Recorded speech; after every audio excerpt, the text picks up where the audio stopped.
ഒരു നിമിഷം പ്രാർത്ഥിക്കാം. കർത്താവെ, ഞങ്ങളെല്ലാവരെയും അങ്ങയുടെ കരങ്ങളിൽ സമർപ്പിക്കുന്നു. ഈ പ്രാർത്ഥനയിൽ പങ്കുചേരുന്ന എല്ലാവരെയും യേശുവിന്റെ രക്തത്തിൽ ബന്ധിച്ച് പ്രാർത്ഥിക്കുന്നു. ഞങ്ങളുടെ എല്ലാ പ്രവൃത്തികളും, ഞങ്ങൾ അനുഭവിക്കുന്ന എല്ലാ കാര്യങ്ങളും, പ്രയാസങ്ങളും ബുദ്ധിമുട്ടുകളെല്ലാം കർത്താവിന്റെ ക്രൂശിൽ സമർപ്പിച്ച് പ്രാർത്ഥിക്കുന്നു. പരിശുദ്ധാത്മാവെ, ഞങ്ങൾക്ക് യേശുവിന്റെ ക്രൂശിലേക്ക് വലിയ ബന്ധം തരണമേ. ദൈവരാജ്യത്തിന്റെ അനുഭവത്തിൽ ഒരു വിശുദ്ധ ജീവിതം നയിപ്പാൻ ഞങ്ങളെ അഭിഷേകം ചെയ്യണമേ. ഞങ്ങളുടെ ജീവിതം വിശുദ്ധമായി മാറണമേ. ഞങ്ങളുടെ പാപവും അശുദ്ധിയും കർത്താവ് കാണിച്ചു തരണമേ. പരിശുദ്ധാത്മാവ് ഞങ്ങളെ പ്രവർത്തിക്കണമേ. ഞങ്ങൾക്കുള്ളതിനെല്ലാം അനുഗ്രഹിച്ചിട്ട് നന്ദി പറയുന്നു. പിതാവിൻ്റെയും പുത്രൻ്റെയും പരിശുദ്ധ റൂഹായുടെയും നാമത്തിൽ തന്നെ ആമീൻ. ദേശത്തിൽ ഞാൻ അനുഗ്രഹിക്കപ്പെടും, ജോലിയിൽ ഞാൻ അനുഗ്രഹിക്കപ്പെടും. ദേശത്തിൽ ഞാൻ അനുഗ്രഹിക്കപ്പെടും, ജോലിയിൽ ഞാൻ അനുഗ്രഹിക്കപ്പെടും. എൻ്റെ വീട്ടിൽ ആഹാരം കുറയുകില്ല, ആവശ്യങ്ങളൊന്നുമേ മുടങ്ങുകില്ല. എൻ്റെ വീട്ടിൽ ആഹാരം കുറയുകില്ല, ആവശ്യങ്ങളൊന്നുമേ മുടങ്ങുകില്ല. എൻ്റെ ദൈവത്താൽ നിശ്ചയമനുഗ്രഹം പ്രാപിച്ചിടും ഞാൻ. തൻ്റെ വചനം പോലെ ഞാൻ ചെയ്യും, തൻ്റെ വഴിയിൽ തന്നെ നടക്കും. തൻ്റെ വചനം പോലെ ഞാൻ ചെയ്യും, തൻ്റെ വഴിയിൽ തന്നെ നടക്കും. ആവർത്തന പുസ്തകം 28-ാം അധ്യായം 6-ാം വാക്യം നമുക്കൊന്ന് വായിച്ച് പ്രാർത്ഥിക്കാൻ ഒരുങ്ങാം.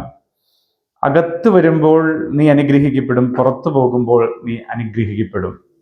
ജീവിതത്തിൽ അനുഗ്രഹം ഇഷ്ടപ്പെടാത്തതായി ആരുമില്ലല്ലോ.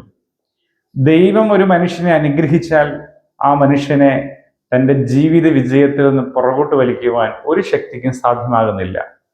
അതുകൊണ്ട് ദൈവാനുഗ്രഹം സ്വീകരിക്കുക എന്നുള്ളത് എല്ലാവരുടെയും ഏറ്റവും വലിയ ആഗ്രഹമാണ്. ദൈവപ്രസാദമുള്ളവരായി മാറുക. ദൈവപ്രസാദമുള്ളവർക്ക് സമാധാനം ലഭിക്കുന്നു.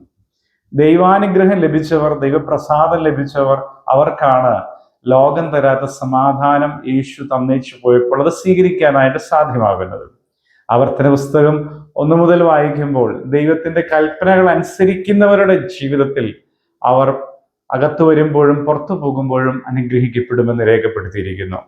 നമ്മുടെ ജീവിതത്തിൽ അപ്രകാരം ഒരു അനുഗ്രഹത്തിലേക്ക് നാം വന്നു ചേരുവാൻ ദൈവം ഒരു അനുഗ്രഹത്തിന്റെ വഴി നമുക്ക് കാണിച്ചു തന്നു.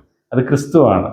യോഹന്നാൻ ശ്ലീഹായുടെ സുവിശേഷം 10-ാം അധ്യായം പഠിക്കുമ്പോൾ യേശു പറയുന്നൊരു വാക്കുണ്ട്, ഞാൻ വാതിലാകുന്നു. എന്നിലൂടെ ആടുകൾ അകത്ത് വരികയും പുറത്തു പോവുകയും ചെയ്യും. അവർ മേച്ചിൽ കണ്ടെത്തും. മേച്ചിൽ എന്ന് പറയുന്നത് എപ്പോഴും അനുഗ്രഹത്തെ സൂചിപ്പിക്കുന്നു. സങ്കീർത്തനം 23 പച്ചയായ പുൽപ്പുറം എന്ന് അതിനെ പറയുന്നു. ഹല്ലേലൂയ. പ്രിയപ്പെട്ടവരെ, അതുകൊണ്ട് കൽപ്പനകൾ അനുസരിക്കണം എന്ന് പറഞ്ഞപ്പോൾ ഇന്ന് ഈ 2026 ഇന്നേ ദിവസം ആ കൽപ്പന എല്ലാം വന്നു ചേർന്നിരിക്കുന്ന ക്രിസ്തുവിലാണ്. യേശു ക്രിസ്തു എല്ലാം കൂട്ടി രണ്ടാക്കി പറഞ്ഞു.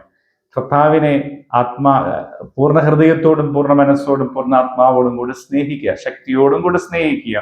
സഹോദരനെ നിന്നെ പോലെ തന്നെ സ്നേഹിക്കുക.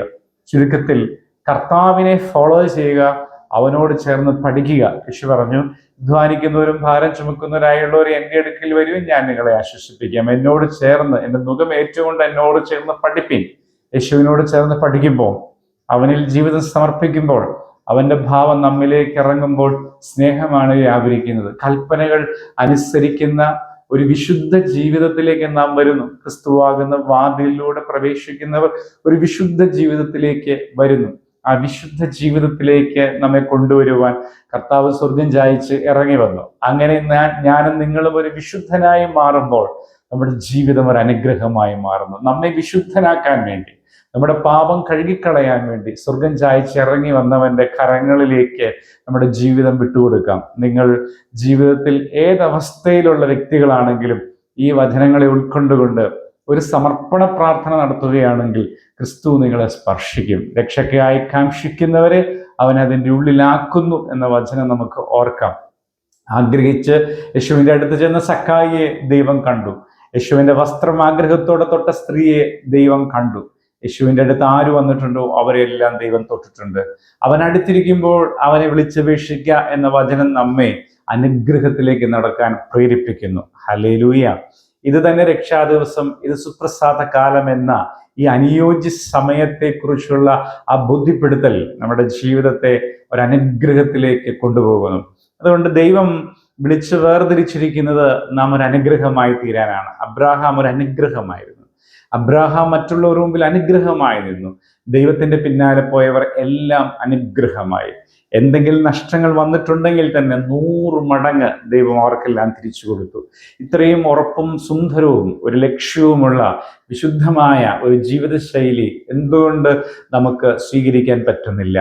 മാതൃകയായി യേശു നമ്മുടെ മുമ്പിൽ ഒരു വഴിയൊരുക്കി. അവൻ വഴിയും സത്യവും ജീവനും കൂടിയാണ്. അതുകൊണ്ട് ദൈവത്തിന്റെ പൈതലായി അവൻ സൃഷ്ടിച്ച എല്ലാ സൃഷ്ടികളുടെയും നന്മകൾ ആസ്വദിച്ചുകൊണ്ട് ഒരു വിശുദ്ധ ജീവിതം നയിക്കാൻ ഇന്ന് നമ്മുടെ ജീവിതത്തിലുള്ള പാപങ്ങൾ ഏറ്റുപറഞ്ഞ് ഉപേക്ഷിച്ച് നമുക്ക് കർത്താവിനോട് പറയാം, കർത്താവെ, ഞാൻ ഇന്നു മുതൽ നിന്റെ മകനായി നിന്റെ വചനത്തെ ഭക്ഷിച്ച് പരിശുദ്ധാത്മാവിന്റെ നിയോഗപ്രകാരം ജീവിക്കുമെന്ന് നമുക്ക് പ്രാർത്ഥിക്കാം. കണ്ണുകളടച്ച് പിതാവും പുത്രനും പരിശുദ്ധ റൂഹായുമായ ഞങ്ങളുടെ കർത്താവെ, എന്നീ വചനം കേട്ട് എല്ലാവരെയും അനുഗ്രഹിച്ച് പ്രാർത്ഥിക്കുന്നു. ദൈവമായ കർത്താവ്, ലോകം മുഴുവൻ ഞങ്ങളുടെ പ്രിയപ്പെട്ടവരെ യേശുവിൻ്റെ രക്തത്തിലേക്ക് ഞങ്ങൾ ബന്ധിച്ചു പ്രാർത്ഥിക്കുന്നു. ഞങ്ങളുടെ രോഗങ്ങൾ സൗഖ്യമാക്കുന്ന യേശുവിൻ്റെ രക്തം, ഞങ്ങളുടെ പ്രയാസങ്ങൾ മാറ്റിക്കളയുന്ന യേശുവിൻ്റെ തിരുരക്തം, ആ എല്ലാ പ്രയാസങ്ങളിലും യേശുവിൻ്റെ വലിയ സാന്നിധ്യം അനുഭവിച്ചുകൊണ്ട് ഒരു പുതിയ മനുഷ്യനായി, ഒരു പുതിയ വ്യക്തിയായി മാറുവാൻ അത്യുന്നതനെ ഈ സമയത്ത് ഞങ്ങളെ ബലപ്പെടുത്തണമെന്ന് പ്രാർത്ഥിക്കുന്നു. ഞങ്ങളിലുള്ള പൈശാചികമായ ബാധകളും പീഡകളും ബന്ധനങ്ങളും യേശുവിൻ്റെ നാമത്തിൽ അഴിഞ്ഞുപോകട്ടെ. ഇപ്പോൾ ഈ വചനം കേട്ടവരെല്ലാം ക്രിസ്തുവിനാൽ അനുഗ്രഹിക്കപ്പെടട്ടെ. യേശുവിൻ്റെ തിരുരക്തത്താൽ നിങ്ങൾ കഴുകൽ പ്രാപിക്കട്ടെ. നിങ്ങൾക്കൊരു ആത്മീയ ജീവിതം പരിശുദ്ധാത്മാവ് ബലപ്പെടുത്തി തരട്ടെ. ഇപ്പോൾ അനുഗ്രഹിച്ച ദൈവത്തെ നമുക്ക് ഒരുമിച്ച് സ്തോത്രം ചെയ്യാം. പിതാവിൻ്റെയും പുത്രൻ്റെയും പരിശുദ്ധ റൂഹായുടെ നാമത്തിൽ തന്നെ ആമീൻ. സ്നേഹമുള്ളവരെ, എല്ലാ ദിവസവും വൈകുന്നേരം 8 മണി മുതൽ 1 മണിക്കൂർ സ്ലോമോയുടെ യൂട്യൂബ് ചാനലിൽ നമ്മൾ ഒരുമിച്ച് പ്രാർത്ഥിക്കുന്നു. വിശുദ്ധിയോടുകൂടെ നല്ല ജീവിതത്തിലേക്ക് ദൈവം നമ്മെ കൈപിടിച്ചു ഉയർത്തുന്ന ഒരു സ്വർഗീയ കൂട്ടായ്മയിൽ നമുക്ക് ഒരുമിച്ച് ദൈവസന്നിധിയിൽ പ്രാർത്ഥിക്കാം. ദൈവം എല്ലാവരെയും വാഴ്ത്തി അനുഗ്രഹിക്കട്ടെ. ദൈവ തിരുനാമം മാത്രം മഹത്വപ്പെടുമാറാകട്ടെ. ആമീൻ.